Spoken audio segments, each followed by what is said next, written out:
हाय दोस्तों, आइए आज सॉन्ग भोजपुरी राइटर एंड बीमारी चल पे तमाम भोजपुरी समाज मैथिली समाज को स्वागत एंड वेलकम करते हैं। तो दोस्तों आइए आज मैं आप लोग के लिए फिर से एक मुखड़ा लिख कर लेकर आ गया हूँ, जो कि नीलकमल जी का ट्रैक है।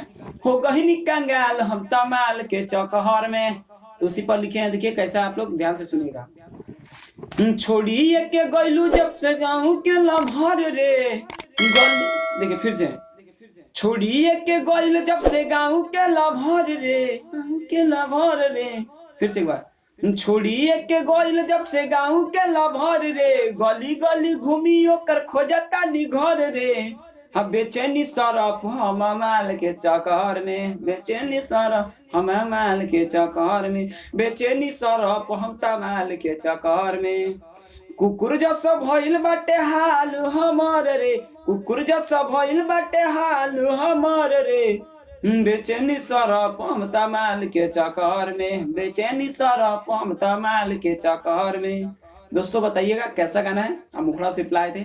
अच्छा लगा तो कमेंट लाइक सब्सक्राइब जरूर कीजिएगा। मिलते हैं अगले